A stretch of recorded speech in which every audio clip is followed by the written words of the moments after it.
And now here's Garry Robertson. Thank you, Ken. Good morning.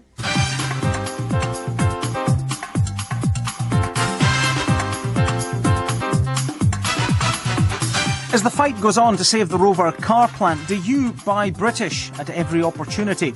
Also, the man on the inside lifting the lid on the secrets of the Freemasons. And Stephen Brewster lives it up as Monarch of the Glen. Ah, yes. Morning, Robertson. Today I should like to be referred to by my new title, Laird Brewster of Perthshire. I say, Finlay, fetch my hunting boots. TV star Leslie Ash talks about her battle against a strain of MRSA. Now, in an attempt to raise the profile of the Freemasons, Robert Lomas is the first man who's written about experiencing the Masonic rituals from the inside of the organisation. He's written a book called Turning the Hiram Key, which he says, for the first time, tells the full story. Well, Robert Lomas is here this morning. Good morning to you, Robert. Good morning, Thank Garry. you for joining us. What specifically did you want to set the record straight on by writing the book? Well, I've published a book that shows how I found the true secrets of Freemasonry, and in the 400 years recorded history of Freemasonry, all the exposés have been setting out to reveal some evil or dark secret at its centre.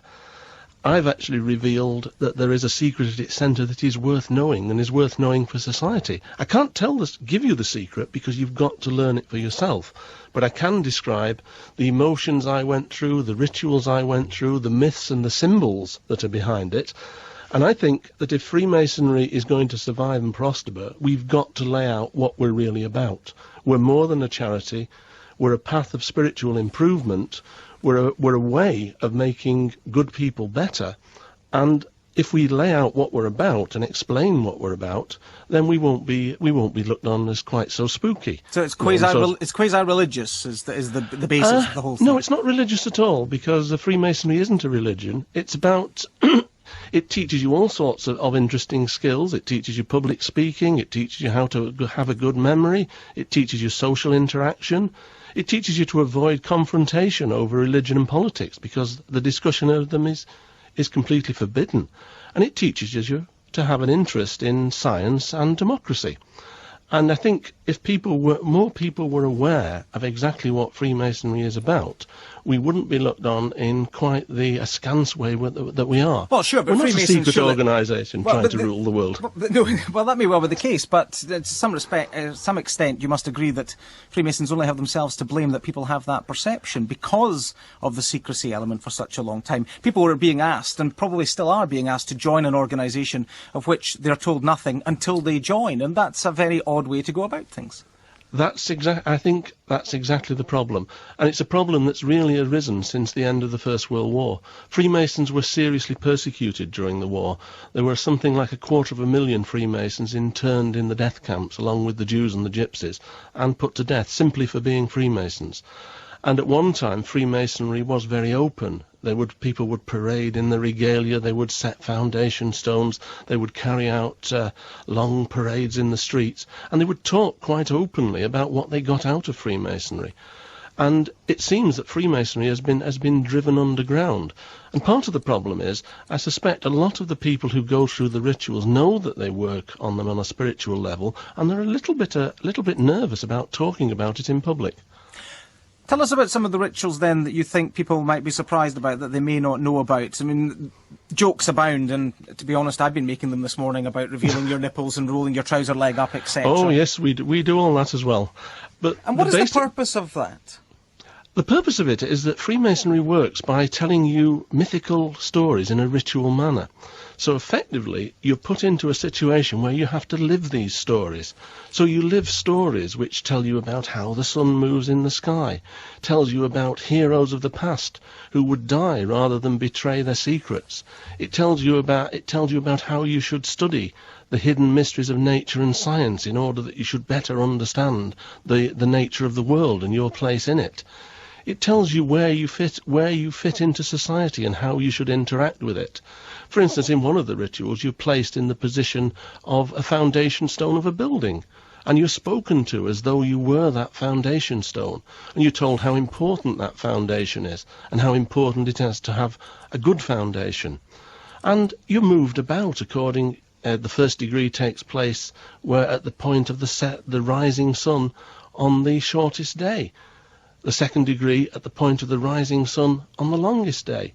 And then, when you're taken to the third degree, and you're brought to the point where you understand that there is more to life than your simple ego, at that point, you're brought on the vernal equinox when light and dark are in perfect balance. And it's about turning you into a balanced individual. But indeed, but in the 21st century, I mean, this sounds like some of these rather OTT management courses that people get sent on, frankly. In the 21st century, what is the ultimate aim of being a Freemason? Because, again, when it comes to the secrecy, a lot of people believe the only reason you would join it would be to further your career in some way, because it's all down to a handshake, and if you have the right handshake, you're going to get on and somebody else isn't.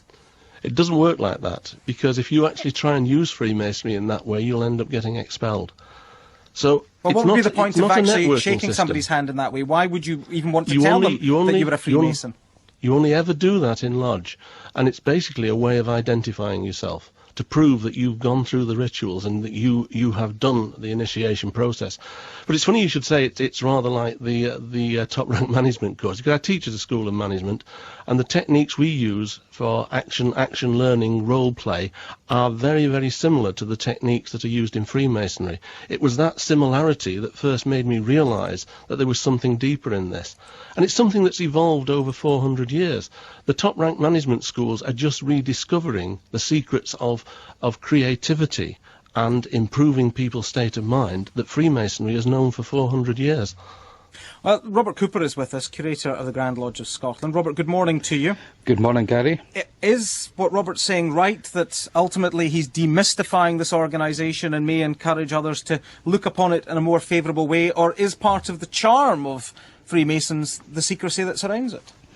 Well, firstly, I'm pleased that Robert began by explaining that this was a personal explanation of his own experience, because Freemasonry is not, it's not common to everyone in the sense that everybody's experience is different. And so in that way, although he can explain what he thinks, it doesn't necessarily apply to everyone who's a Freemason. So has he made a mistake here in going public? That's his prerogative to do that. I know that some of our members may be a little bit disappointed that he's done so, but I think that a lot of people will now begin to think a little bit more deeply about the organisation of which they're a member, and that can only be to the good. What do you think, though, those on the outside will say about all of this when they look at all of these rituals? Well, they've been around for a very long time, and we've never had any problem in the past. I don't understand why anyone would think we have a problem now. But in the 21st century, isn't there something faintly ridiculous about the whole thing?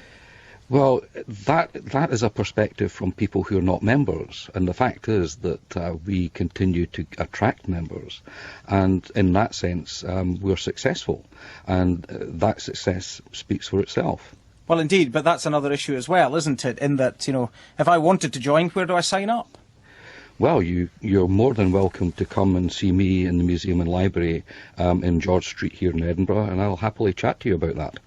So I could sign up then? You can come and speak to me about it, certainly. So you'll have me as a member? Provided you fit certain criteria. And what are those criteria? That you're a good, upright man, you have no serious criminal record, that you are somebody that is acceptable to Freemasonry at large. What would make me unacceptable? An atheist, someone who has a serious criminal record, someone who doesn't take becoming a member seriously. After all, you have to remember that Freemasonry is a way of life. So once you're a Freemason till the day you die, you're taught how to live in today's modern society. Robert, do you understand what... Robert Lomas, do you understand what Robert Cooper's saying here, that some members of the Freemasons might be disappointed in the fact that you've decided to reveal these secrets? I do understand that, and it's something I thought about very hard. I did it. By the way, good morning, Robert. Good morning. It's something I thought very hard about. But although Freemasonry in Scotland may be thriving, Freemasonry in England is not. It's been struggling for membership for a while. And part of the problem that I've been picking up from the students I teach, because I teach undergraduates on a regular basis, so I'm quite in touch with 18 and 19-year-olds, And their attitude is, well, what is its purpose? Why should I waste time there on something like this? And simply saying, well, you'll find out when you get in is not enough. What I actually say is, it's done me a lot of good, it's helped me understand, it's helped me become a more balanced individual, it can help you as well. And I'm prepared to say to you, this is how I learned to do it. I'm not revealing any secrets because they can neither be stolen, given away, or even read in a book. You have to actually live the experience to understand the secrets. As Robert said, it is a way of life. And to understand it, you've got to take part in it. I'm still not convinced that Robert's going to sign me up if I come to speak to him, though. Okay, I'm afraid we might sign you up. we have to leave things there, guys. Thank you both very much indeed. Robert Lomas, his book is called Turning the Hiram Key.